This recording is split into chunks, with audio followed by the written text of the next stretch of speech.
This week, I actually announced a giveaway over on our Twitter at If We Ran Nintendo. Please go follow us over there because we got multiple giveaways coming up over the next few weeks. This was the first one, and we're going to continue to do this each week. But Sean, who actually won the first week?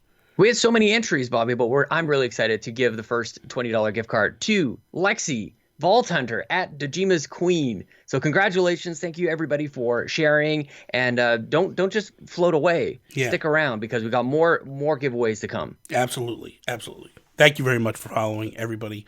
We love you.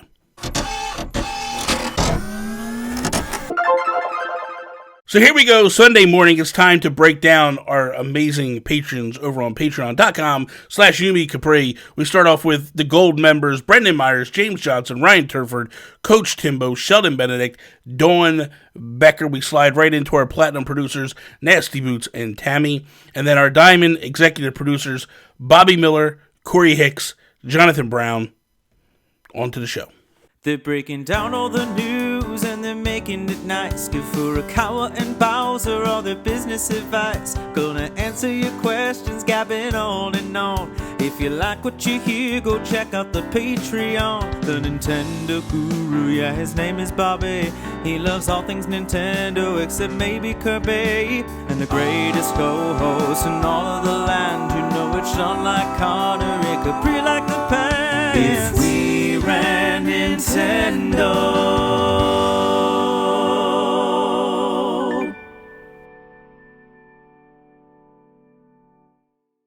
What is up, everybody, and welcome to episode 170 of If We Ran Nintendo. I am Bobby, the Nintendo Guru, joined by the greatest co-host in all the land, Mr. Sean Capri.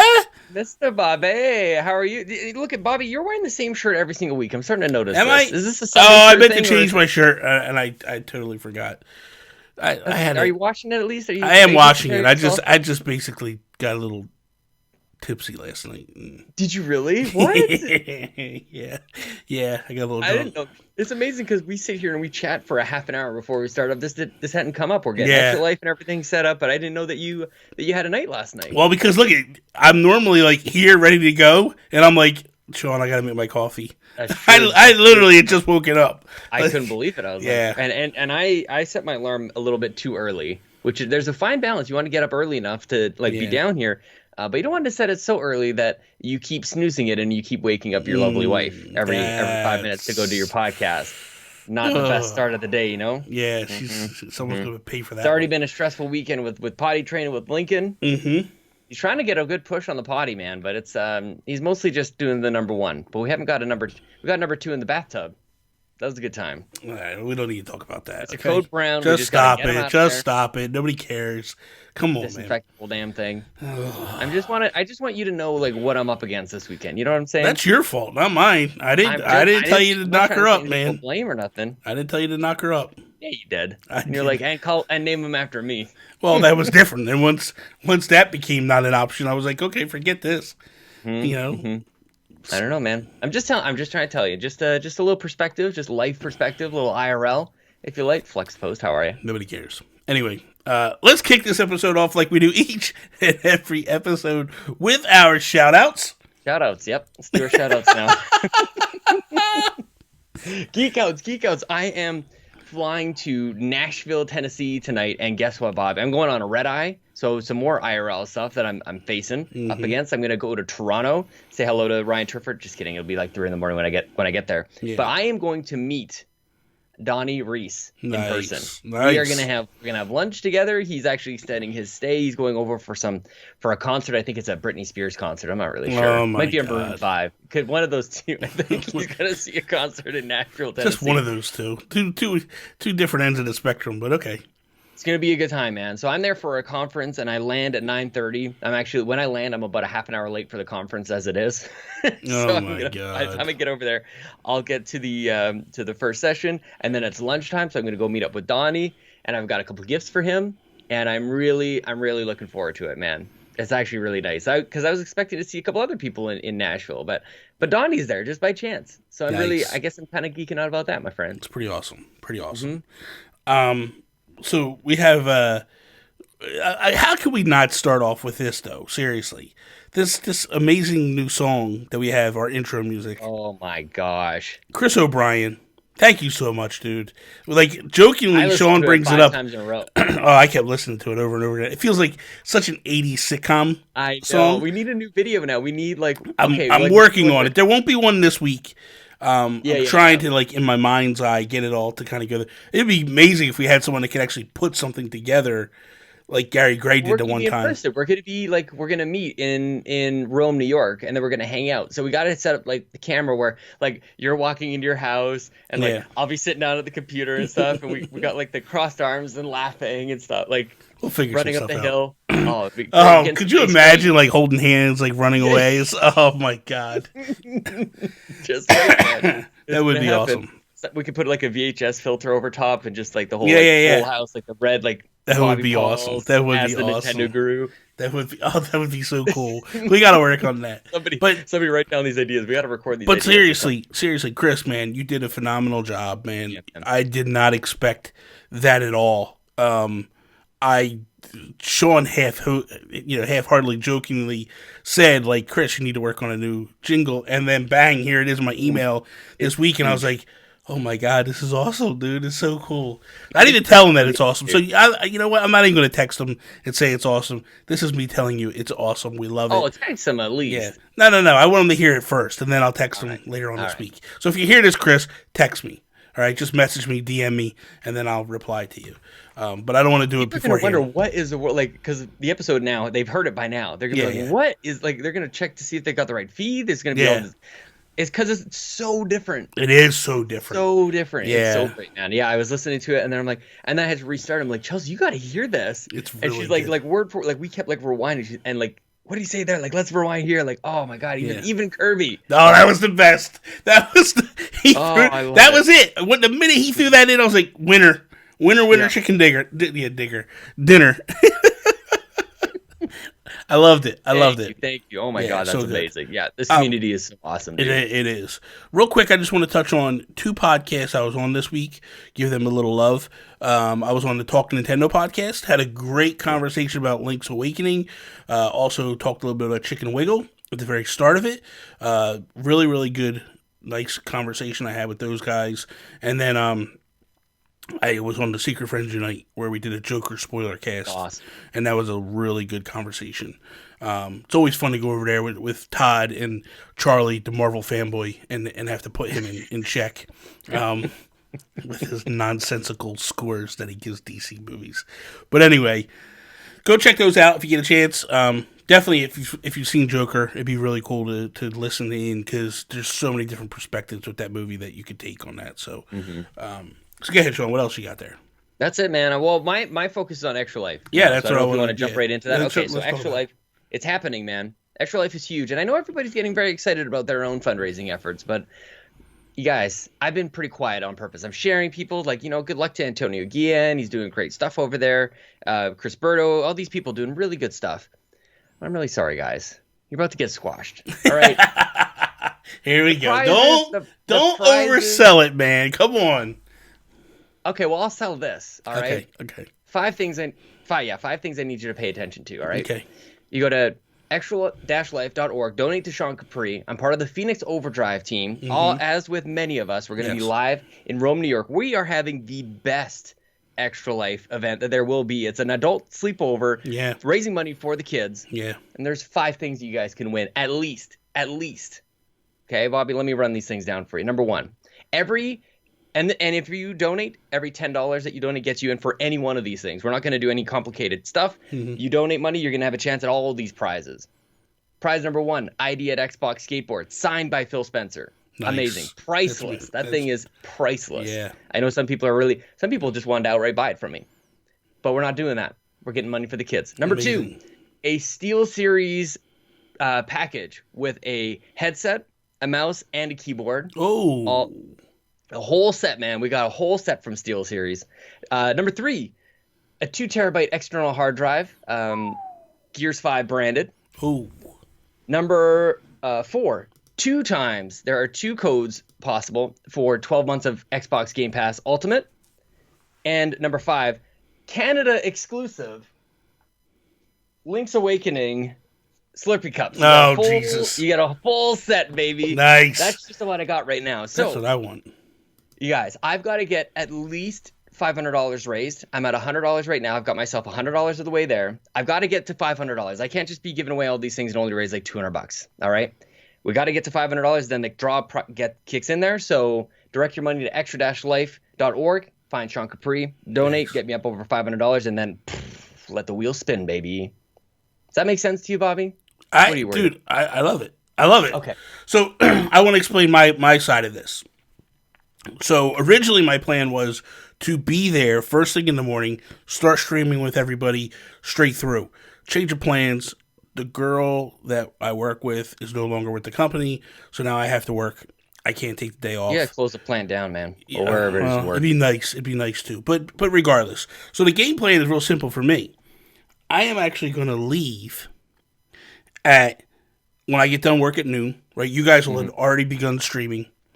I am going to drive up to Rome, New York, and I'm going to content create the whole time I'm there. I'm going to vlog it. I'm going to show people behind the scenes, all the stuff that's going on. And then the following weekend, I will stream and we will do my portion of it all. And I don't want to steal people's thunder at this point. I have some ideas of some stuff we're going to do for giveaways and all that. So yeah, it's going to be pretty spectacular. Listen, the Nintendo Guru, like, do we do a giveaway and stuff without a Switch of some sorts? So snap! We haven't really gotten into details yet, but we're working on it. We're working on it on the numbers and trying to figure things out. But we'll see what happens. So very cool, man. Well, it actually makes sense because we don't want to split everybody across all these different channels too. We were just reaching out to a couple friends who are coming out, just trying to get streaming plans down. But I think the idea is that we don't have like 50 different streams all from kind of happening from the exact same place. So we're just trying to figure out the best way to do this. But I think, you know what? Listen, it's going to be amazing. Twitch gives you the amazing thing if you can just host. So we can go in there, we can host whatever stream we're going to predominantly be in, and just go from there. You know what I mean? Like, if I know that Phoenix Overdrive is planning on doing some pretty cool like tournaments and stuff. We can stream like whatever it is. It doesn't matter. Totally. You know what I mean? So it's going to be a blast. Honestly, this is going to be a rare opportunity, Bobby. That like every once in a while we get to play games with our friends over in the UK, and because of we're going to be streaming around the clock. We're going to be playing games all the time. Yeah, guys, please. Joey Splat's Nasty, the Nasty Couple. Are you guys? Should we come up with a name like that? Nasty Couple, Mr. and Mrs. Nasty Boots. Yeah. Please, guys, let us know what games you guys want to play. Everybody's shouting over Overwatch on Switch at me. Just chill. I've bought this game like 4 times. Buy it again, Sean. I'm buying it. You haven't bought it 4 times. I'm buying it though. I bought it 3 times. Xbox, PlayStation. So make it 4. Make it 4. You need to buy it in the perfect place to have it, so you can play on the go whenever you want to. Just on the train on my perfect internet connection. Totally. Listen, you know what? Here you go. Just making life difficult for yourself. Yeah, everybody knows. You create a hotspot. You create a hotspot, and you're good to go. Okay. Don't be scared. Okay. Own it, man. Live it, love it. And laugh it. Exactly. Live, love, laugh. So that's where we're at. That's pretty much where we're at this week and where we're going. So it should be a blast for everybody. So the only final thing I just want to touch on this week, not sure when, I'm going to kick off. I'm going to do basically a channel update and get people up to speed with what's going on around the Nintendo Guru realm. People have kind of like reached out to me, like, where you been, what's going on, all this stuff. We're gonna open up. We're gonna start to ramp this stuff back up again. So I'm excited. Get some stuff on the fire. Got some new stuff coming. Some new content coming. Especially when Sean comes here, because that's the thing. Sean's going to be here for 3-4 days, and we're going to do some crazy stuff. Get ready, man. It's going to be a blast. We're going to have some live If We Ran Nintendos where we're just here together, and this this overlay stuff is gone. It's going to be a blast. It's going to be a blast. Oh my gosh, dude. It's going to be crazy. So, I'm going to wake you up in the middle of the night and be like, Poppy, wake up. Wake up. I'm going to like push you just on the cheek. Poppy, wake up. I have an idea. I'd like to do something right now. And I don't know why I turn into a tiny little like Mexican mouse when I do it. When I punch you in the face, don't ask why. That's all I'm going to say. Right. No preguto por qué. I don't know what that means. That means don't ask why. So, Anyway, let's jump into some topics because Todd Oxer's losing his mind right now, which I really don't Todd care. Oxer's already checked out by now. Yeah, at this point. So, okay. If we ran Nintendo, would we push to release Breath of the Wild 2 in holiday 2020? Or will we bring a Switch Pro instead to combat PS5 and Xbox Scarlett? Originally, the answer was, like, do we just bring that and a Pro? But what I'm reading is, it sounds like there's going to be a little bit of a delay, and this game might not be ready. And I think Nintendo wants to really take their time with this and make it perfect. And that's where I think we come down to, what exactly do you do? Do you push harder to make sure this thing is ready by 2020? Let's think realistically, right? So, Breath of the Wild launched in 2017. We've already had 2 years of development time. They didn't have to work on the assets or any of that stuff. That stuff is all done because they're using the same engine and all that stuff. So we know that part of the game is done. We don't have to worry about it, right? So now we're 3 years in at this point. Well, 2020 will make it 3 years, right? Or no, at this point it's 3 years, right? No, we're coming up on 3 years. We're coming up on 3 years. So once March 2020 hits, that's 3 years. I would think, worst case scenario, this game hits 2021. Yeah. I don't know. I don't know if you push harder to get this game out early, or do you?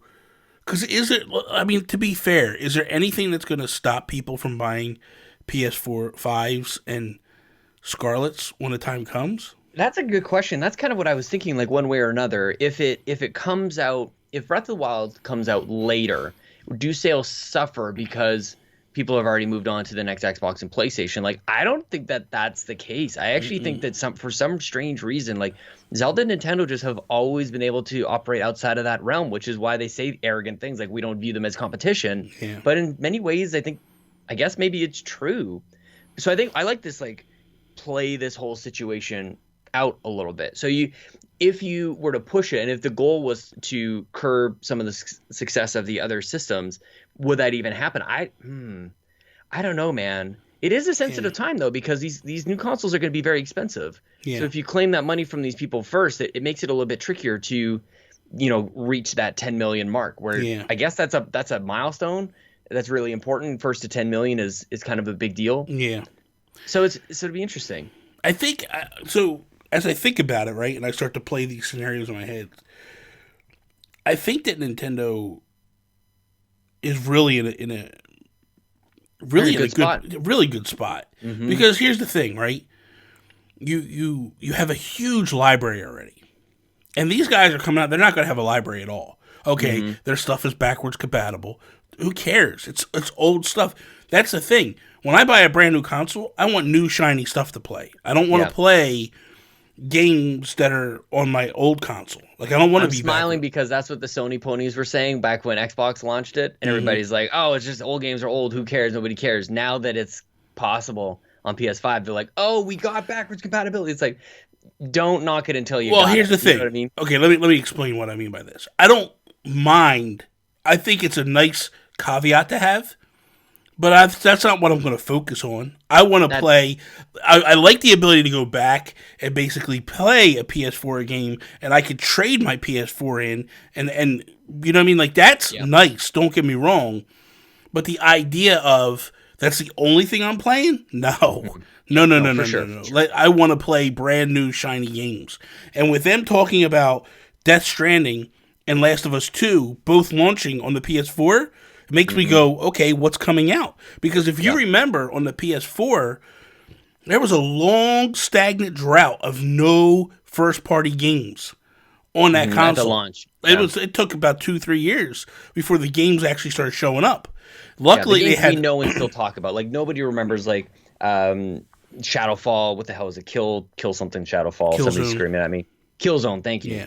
Yeah. Second Son didn't even come out for another, like, 8 months after it launched and everything. Knack. Those types of games. There's a couple. Uncharted got pushed back. It was supposed Yes, to it did. launch. It was supposed Yes, to be a it did. launch title.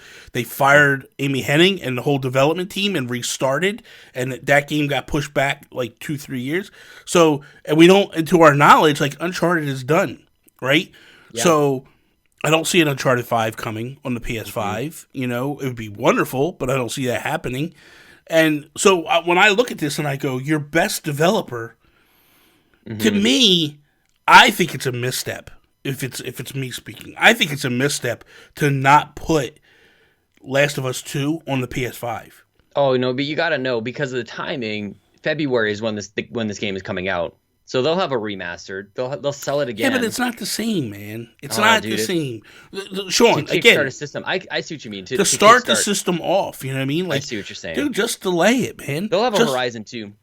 Yeah, Horizon that's Dawn. possible. They'll have a second That's one. possible. They've got. That's I mean, if they have, that's the thing about them that people I think are somehow forgetting because I think a lot of people are kind of doubting PlayStation right now. And as the Xbox and Nintendo kind of first person, like I have my PS4 for exclusives. But that's the thing is I can actually own that system and just get exclusives on it and be totally fine. There are that many good exclusives on it. I think people kind of forget how many top tier developers they have that could launch now. They didn't have this. I don't think that all cylinders were firing in the PS3 going into PS4 era. Yeah. Now they've got studios like the backup studios they've stepped up their game. Well, hopefully like that's all I'm saying. When I think about it, right, I just hope that they are, because in my mind, if they don't come with a lot of games out the gates, Nintendo is in a real prime position. I agree. And what I would say if I was, if we ran Nintendo is I would not rush Zelda. Let Zelda bake and be the better game. That's kind of what I'm thinking. What I would do is, because you have this massive library behind you, right? That would be the time I launch a Switch Pro. That would be what I use to dip in and hurt their sales. So you're disconnecting Breath of the Wild 2 with the Switch Pro. Yes. Or whatever the next Switch is. Yes. Okay. Like me, I would have a Switch Pro, right? Because here's the thing, right? Everybody's like the games sell like wildfire on Switch. Anytime that you put games against Sony and Xbox, for some reason, they sell better on the Switch, right? What I'm looking at if I'm Nintendo is I need to close that gap. And by close that gap, I mean the gap of distance between the Switch and the PS5 and the Scarlett. Because right now, exactly, because right now, developers are working with this space of this console is stronger than a PS3, but if we can get it strong enough to run PS4 and Xbox One caliber games, right? Now, they don't get that advantage. Right. Because right now we're looking at Cyberpunk, right? Cyberpunk's coming out, and people, that's in the news right now, where people are just like, I don't understand, why is it coming to Switch? Because it's not strong enough to run it. It's not going to run it. Yes, Witcher 3 is on there, but Witcher 3 was also a PS3 game and an Xbox 360 game. It wasn't. It wasn't. It didn't start there? No, that was a really interesting thing about them, that they decided, even in the face, while they were building it, everybody's saying this is the last good console, the next generation of consoles not going to sell very well, but they still went all in on PS4 and Xbox One. Dragon Age did both. Dragon Age did both. That's what it was. Like That's what it was. For sure. Okay, For so sure. my mistake. That's all right. So, but I think that makes it even more incredible that they've able to scale this game to the Switch. And while there's been a lot of great examples of games that were really bendy in that way, have managed to get onto the Switch, it's still a tablet. I think Mark Carabin kind of says it best. He's just like, this is still look at the size of it. Look at the physical dimensions of it and the way that it's able to do these things. Like, that's why this thing is selling well. Nobody's ever seen anything quite like this with the lineup. And I think the other thing too, going back to the PS4 thing, is Nintendo has officially rewritten the book on how to launch a system. Yeah. And I think that's your point. They don't, like Sony, and I think Xbox is in trouble as well. That's why maybe Xbox is doing Halo Infinite. You've got to put your best foot forward when you launch a new system. Yeah. So I don't know, man, but I don't know about the disconnect of so then if you're launching a Switch Pro, I mean, maybe Nintendo is the only company that could do a mid-cycle just push for a new system and not have a game for it. Here's the thing. You kind of have to have a game for that. But here's the thing, Sean. they've got thousands of games. No, I get that. I mean, But I'm sure they'll have something at that time. Majora's Mask remake. I mean, like who knows? You could let's be honest. You can have Odyssey 2. You have Galaxy 3. Like you don't know what the Mario team is working on, right? So my thought process is take Zelda, push it, let it be 2021. Mario Kart Ultimate is the answer. Honestly, it's not off. Make it absolutely huge. Take advantage of the extra memory that you're going to get in there, and then also pair it up with an unexpected third party that shouldn't work on, that can kind of take advantage of that. Because I think it's one thing to say it's a Nintendo game that looks amazing, it's taking advantage of all this power, but it'd be something else for it to get something else, some other aspect. The other element that I want to talk to you about here, Bobby, is the new consoles are leaning into load times as like the big push, because I think every time we get up a generation, it's like, okay, yeah, well, we did 1080p last time in the 360 and PS3 era, or we had HD, I guess. We didn't have 1080p. And the resolutions keep getting better, but people are not having that same response that like, holy crap, I can't believe the graphics that I'm looking at. Like that is not where it used to be. So the focus is changing to load times. Yeah. Right, on the new one. So I'm curious as to what people are going to be comparing from console to console. And Switch has always had amazing load times. You get into the games faster, arguably, faster on the Switch than you do any of the other two systems, where I'm just sitting waiting around for updates and I'm waiting around for this, that, and the other thing, loading. So I think that will be a key part of the focus, because I don't think you're really going to get a lot of visual elements or resolution or frames per second really getting pushed out of any Switch. Yeah. But I do think Nintendo can really lean on that load times, as they always have back in the cartridge versus CD-ROM days. The thing I want to do real quickly here is I want to mention James Johnson, who basically he comes in with a question for us over on patreon.com/YumiCapri, which you could do too as for as little as $1 per month. But James comes in, he says, how do you plan to compete with PS5 coming out next fall? And I think this kind of ties into what we're talking about here. And my answer is simple, is you have the massive library. And what I'm saying here is this is going to be a thing that Nintendo will do for the next 20 years. We won't get a Switch 2 or a new console like a Wii 3 or whatever it is. Like, we're not going to get a new console from Nintendo for a very long time. This thing is working. And it makes no sense other than doing iteration updates. So every time that NVIDIA, because that's the thing people don't realize, is this is powered by NVIDIA, which, by the way, one of the best chip makers for like graphics chips on PC, right? Yep. So here's one of the best companies working with one of the best gaming companies together hand in hand. And what it gives Nintendo the ability to do is, when Nintendo first launched the Switch, it already wasn't the best chipset that NVIDIA had. Right. NVIDIA had the X1, which was better than the one that Nintendo took for the Switch. So when NVIDIA pops out the next one, which I think they're getting ready to very soon here, that then goes, okay, this older chipset is cheaper, right? And Nintendo can move right into that and then have a more powerful console. And I think that's going to be the game that Nintendo constantly plays, is with NVIDIA, with these chipsets.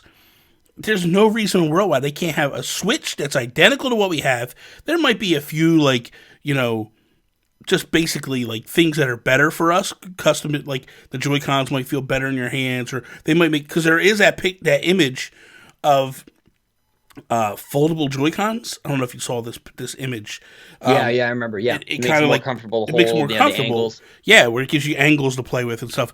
So I feel like Nintendo is looking at different things that I think a Switch Pro is closer than we believe, and I think that's the way that Nintendo competes with a PS5. I think you kind of touched on something just a little bit there in terms of price. Like, for some reason, Sony and Xbox haven't cut their prices at all. This has been a very strange, we're literally looking at it within a year, looking at the next generation of consoles, and we still have these consoles still cost just about the same amount. I remember at this point in the 360's life, I was buying 360s for my parents and whoever just to have them, because they were $150. You get 2 controllers and a bunch of games and things.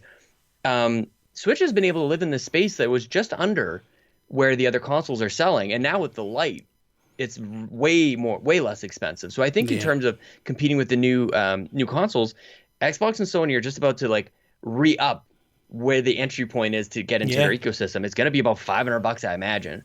And so Switch Lite can continue to compete if they just keep going at $200 this time next year is the cost to get into a Nintendo system. It's got all those games. If Switch Lite stays at $200, the Switch Pro comes in at $300. Mm-hmm. It's a home run, dude. Yeah, man. I think that's a huge way to compete. Yeah, I think it's gonna be trickier and trickier to have people spend that huge amount of upfront money. I expect Xbox to have one of those. They did a short test where they allowed you to like almost like your phone sign a contract, and as part of it, it was like a tack on to your Xbox Live would pay towards your console. So you didn't have this huge upfront cost. You walk up to the store, and I'm pretty sure it was like $0, and you just walk away with your system. So I expect that to be part of the lineup too. That there's different buying options. That the only way to buy it is not just spend $500-$600 and then walk away. Especially with all these services, like that's the advantage that those other systems have is that you have different revenue sources for these companies and different ways to have people engage and buy the systems from you. So that'll be interesting. I don't know if the Nintendo, and if we ran Nintendo, I don't know that I would venture into that. I think that we still have too much strong at our core to start really stretching. Xbox has really had to stretch because they've been in last place. Yeah. But this is more of a positional play for Switch. I think when you look at, so here's the thing, right? When you look at like the DS, because I think the DS is a really strong tell of what Nintendo is going to be able to do with its console. Right. So when the DS launched, right, and they made all these different iterations of the DS. You start off with the clamshell, the big bulky thing, then they went with the DS Lite, then they went with the DSi, and then they did all these. Then they come out with the 3DS, which, don't fool yourself, it's the same thing as the other ones, but it just offered 3D. Then they go to the 2DS, which is like the wedge. Then they go back to the DS, the 2DS, just the XL, right? The XL. Mm-hmm. And that time span was long. Mm-hmm. So this is what Nintendo is going to be able to do here, is to take the Switch and create these small iterations over and over and over. And newsflash, when Nintendo launched the DS, I'm pretty sure the PSP or the PSP Go was in the forefront of everything. And then they come with the 3DS, and Vita gets launched, and Nintendo trounced Sony when it came to that. Why? Mm-hmm. Because of two reasons. A massive library, and the fact that like you could do all these other things with it in addition, and they just had great games hitting all the time. And that's the thing. Like, and then don't get me wrong, I know that PS5 is going to have fantastic games. It's not going to be treated like the Vita. I know that. Right. That's not what I'm saying at all. What I'm saying is Nintendo is going to be able to capitalize on this fantastic library they already have and then move forward. Because the one thing that I don't see happening, and I could be wrong, is Sony and Xbox are just now jumping on the whole indie thing. They owned it for such a long time, and Nintendo was the last to go, and now everybody's coming to Nintendo. So unless they could figure out a way to steal that back and reclaim it, I just don't know. Not in that same space, man. That was the Vita's biggest strength as well, and I think there's something about a handheld and indie games as well. But dude, do you think you mentioned all that progression through the DS family? Could you see, like, as we kind of go along here, what struck me was the 2DS to the 2DS XL, which then became a clamshell. Yeah. Like, side topic, do you see there be like a Switch DS? Like, can you imagine a day where we look back and go, oh, remember when the Switch only had one screen? Like, now it's become a clamshell. It's got two screens. That would be fantastic. Wouldn't that be great? And I feel like that could. I mean, that's a huge success story, what you just laid out. Yeah. A great plan. And people, for whatever reason, like, and it would hit like nostalgia too for all the kids who grew up with their DS and their 3DS. And then, 10 years passes by, and then, because here's the thing. Does that too. Could you imagine a world, right? Imagine a world where Nintendo basically takes the DS Lite, right? So I have my Lite here in my hands. So imagine Switch Lite. So So I have my Switch Lite in my hands. Gorgeous. And imagine if there was another flap that kind of goes over top of this, right? And then you open it up, and it's the same size as this, because this is perfect in your hands. This is it looks absolutely nice, man. fantastic in your hands, right? I love playing with this thing. Mm-hmm. So imagine a world where you have this, right? And then it opens up, and there's a dual screen, and then there's another slot down here for 3DS games. Oh, or man. Or DS games. Oh, wow. Yeah. Right? Now you just open your library up massively. Mm-hmm. Like, even 10 times more than what you have now. Yeah, man. Dude, it opens the world up to Nintendo where they're just like, hey, man, this becomes our go-to console. Mm-hmm. And I think you make a lot of people super happy with that. I agree. So I think I don't have take that, Sony and Xbox. Well, I don't have a problem. At the end of the day, I don't have a problem them doing that. You know what I mean? Yeah. Like, when I look at this and I go, this makes sense to me. I'm okay with this. So, I mean, I know that there's people probably like, oh, nobody wants that. I'm sure you know what? I'm sure there's people that don't want it. But I'm sure there's a lot of people that would be like, hey, man, I could play my 3DS games again. I could play, my Switch games, all portable, all on the go. It's a huge win. That's the thing I think that Nintendo will lean into and really do some damage to. Like, again, here's a game, Dragon Quest XI, right? They just came out on the Switch. Been out for a year on PS4. Was out on the 3DS. Selling more copies now than it has ever sold. And how is that even remotely possible? Yep. I mean, it just blows me away. It's number 1 in Japan for 2 months straight now. It's killing it. And, like, it's a lot of people are talking about it in the United States. Europe, it's selling big numbers. Like, this is just a tell for what Nintendo is being able to accomplish with the Switch. And I'm loving it. I'm loving every single second of this. It's so old school, too, like, leaning into their Japanese roots like that. Like, that's a world that Sony should have. Like, I feel like it's just slipped through their hands. Like, they could have had, and they had it for so long. They really stole it out of Nintendo's hands from the start, from when they started anyways. But, yeah, man, it's so interesting how things have gone back and forth. I start to think about all these different things. The other thing, I think we'll get a return at some point to, like, if we're on Nintendo in the next 15 years. Like, I think the Wii U in some weird way is going to make a bit of a comeback where you're holding your Switch tablet and something else will be on the screen. Like, I think there will be some sort of like wireless toggle or something, wireless video signal that you don't have to be tied to, or even an HDMI cable from a base to the system. I think will be like, that seems archaic even as I say it. I think at some point we'll get more towards the, I think we've mentioned on the show before, like more of a Chromecast type of idea. There's just a dongle in there and you have your Switch in your hands. I think we'll get back to that. Honestly, I think there's something there, and I think Nintendo knows that the dual screen thing works when you focus in on it, and that's a whole huge part of the DS. That's why I was so surprised that the Wii U failed. But I do think that we could get back to that as we start to enter in an age where we're looking for additional ways to play. I think there's something there. There's just some of the tech that was holding us back. Well, you and I, and you really said it more than me, but you and I used to say this before with the Wii U. Like, they acted like they never knew what a dual screen was. I know. Everybody did. What do I need the second screen for? Oh, I'm sorry. These thousands of games. You've been doing it for years already. What are you talking about? I know. And I talked to... shout out to my boy TJ Santula, right? I talked to him. Yeah. By the way, how fit is TJ? Nah, you see the stuff he's been doing, backflips and stuff. All right, just stop. He's got like a 6-foot vertical. We don't need to blow his head up anymore. He is the ideal package. Okay, we get that. But my point is like, when I met him at E3 a couple years ago, we had a conversation, and he was saying that like he didn't have a Switch when it first launched. He played Breath of the Wild on the Wii U. Oh, yeah. And he says that playing it on the Wii U is so much a better experience than it is playing it on Switch because of the second screen. He's like, I had the map in my hands at all times. It was amazing. And he said, I had like, my inventory right there. Like, everything was just built for that console and that setup. So it would be really cool to have that. You know what I mean? To have that ability again. Who knows? Who knows? Maybe I'll plug in my Wii U again and play it that way instead of all these brand new games I'm not getting around to. Pretty spectacular. Probably not.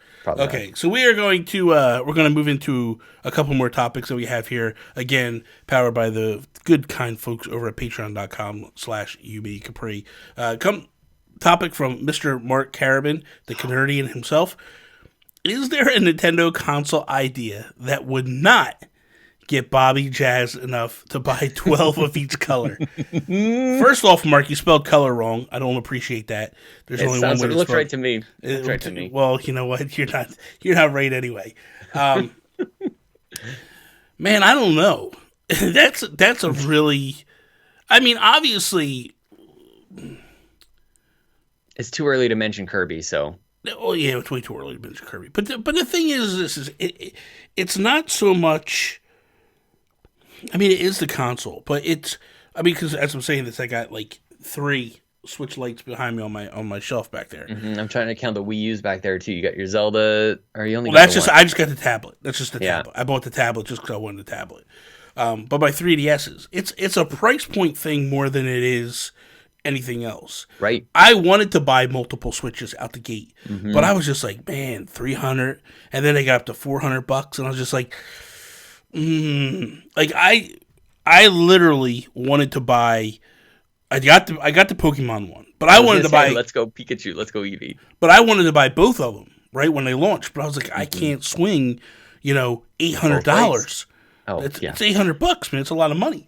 Now, with these being $200 a piece, it's a little bit easier pill to swallow.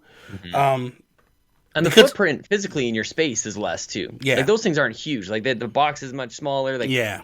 That Shovel Knight guy you got up there is absolutely mad. That was like life-size Shovel Knight. That thing's gorgeous, man. Gorgeous. Look at him. Oh, my gosh. His horns are beautiful. Absolutely amazing. Yeah, he's amazing. So for me, it's not so much, it's a price point thing. That's a good call. $200 is a simple, not for everybody, and I get that, and I understand that. Everybody has their own price point for sure. Yeah, but for me, $200 is a no-brainer.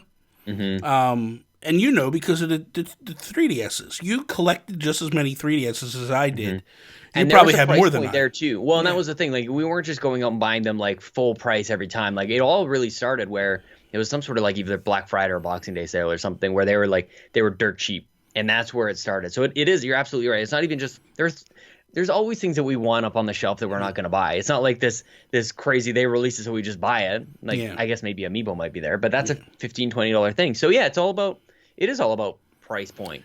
And for me, what'll happen with the Switch Lite that happened with my 3DS is every time I get a new one, it will retire my old one.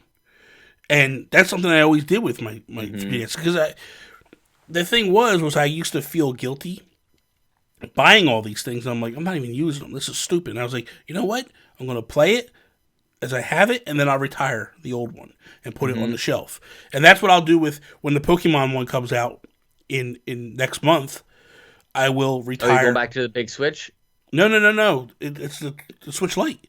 Oh, it's a Switch. Oh, it's a Switch Lite. Really? Oh, it's gorgeous, man. It's gray with like a That's right. With like a pink and blue. Like it's okay. So it's pre-ordered, bro. I got it already, man. It's pre-ordered, bro. Because I think I'm almost there, Bobby. I'm almost to the point where I'm just gonna retire my Switch and just have a Lite. Yeah. And I will forego the dockability, even the streaming element of it. I won't be able to stream with the Switch Lite, but I don't want it. I actually don't want to. I don't want to go back and forth. I don't want that. Like, sometimes it works here, sometimes. So I'll just. No, Sean. Life changing, man. I know, man. I'm literally I'm going back and forth because here's the thing.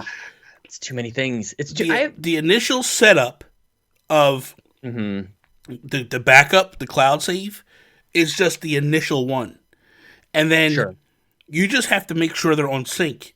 Okay, but it literally takes 10 seconds for the backup to put. It's automatic. My point really is whether I should be trading this thing in towards, because this household still has another Switch. Yeah. Normally I wouldn't want to trade in hardware, but if the house still has a Switch, which is Chelsea's, then I can go ahead and trade mine in towards a Lite and actually make it financially make sense.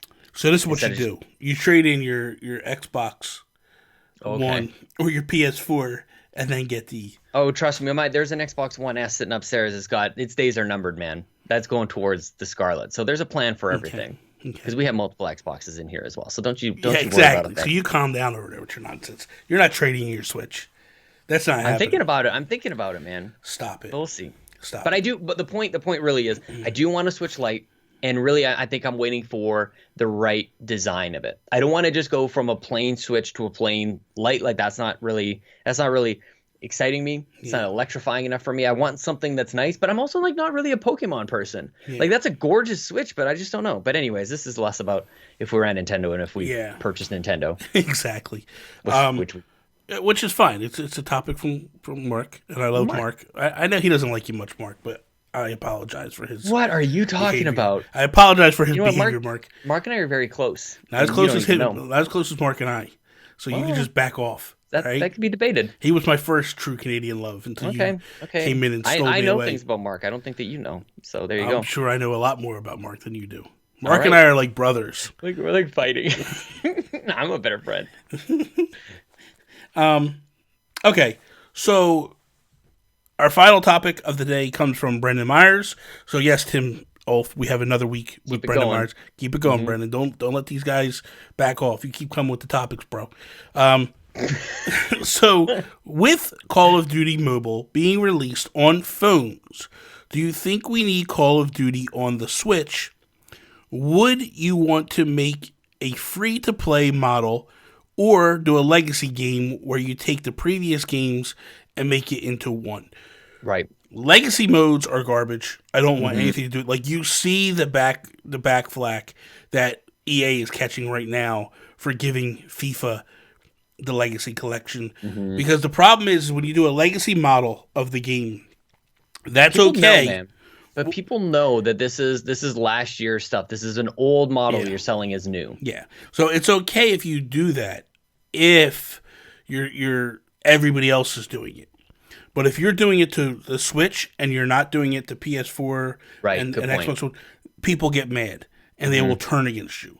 So for me, I wouldn't do that unless the other companies were doing it. They did like a Modern Warfare remastered a couple of years ago. Yeah. And if they did that, if they brought the remastered and then did it on Switch, that would be okay. Yes. I'm okay with that. I'm okay with that.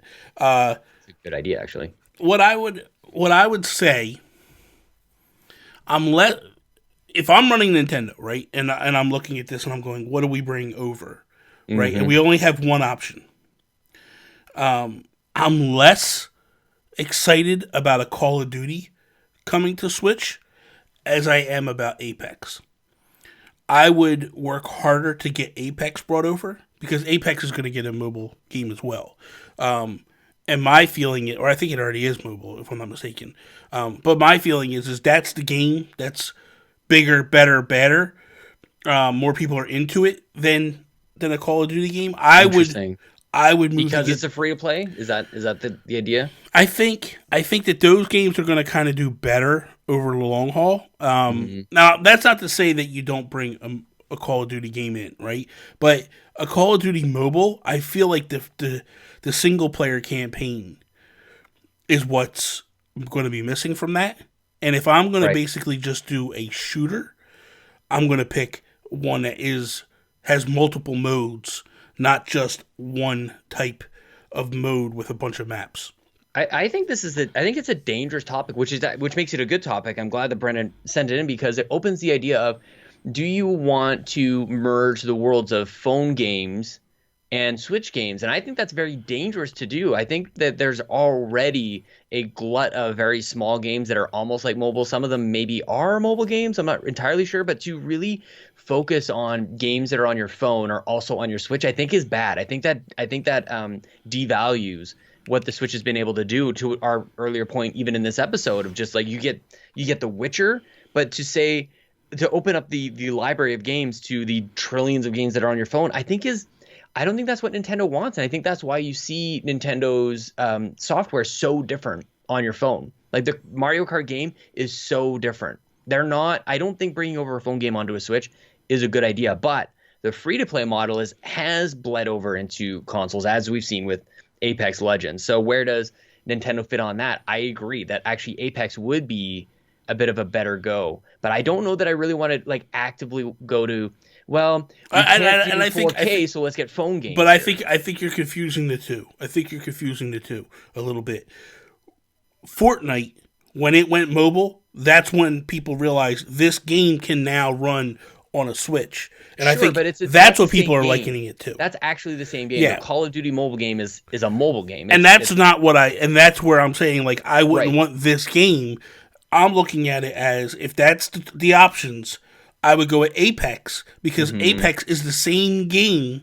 That's just okay, good. Because that's what I'm saying. Yes. Because I don't want, because Call of Duty Mobile it's not a Call of Duty game. It's a phone game. Yeah, no. So I don't want to do that. I don't want, if our only, I guess to your point, like, do what's happening everywhere. Don't just take like the bits that you can get. Yeah. Because that desperation stinks, man. Yeah. That it doesn't feel good as a Switch owner, or previously really as a Wii owner, to go, like, we get this Madden like that.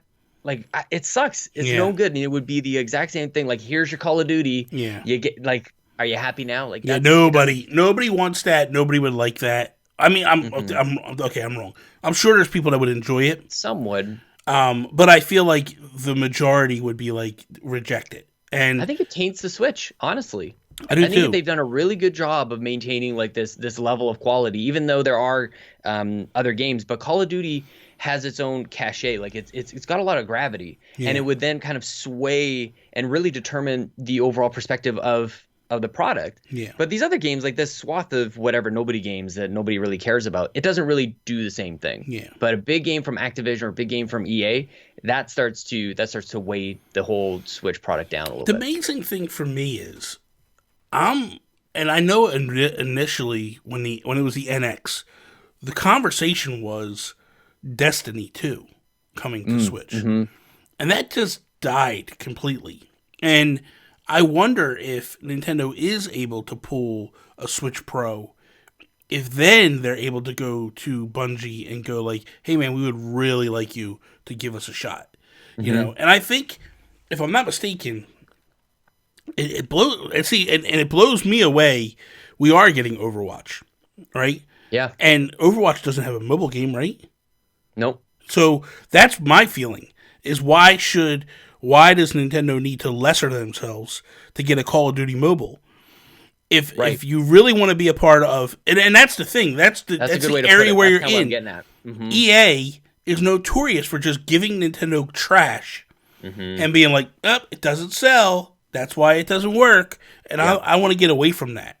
You know, I don't want to be in that area. I want to look at a game like Overwatch, like Witcher, see Nintendo get these games for the first time, them sell like gangbusters, and then kind of like you flip the middle finger off over at the EAs and the Activisions, going like, there you go, thank you. You know, so I'm not necessarily excited about the conversation of let's bring mobile games over. I'd like to try to avoid that the best that I could, if possible.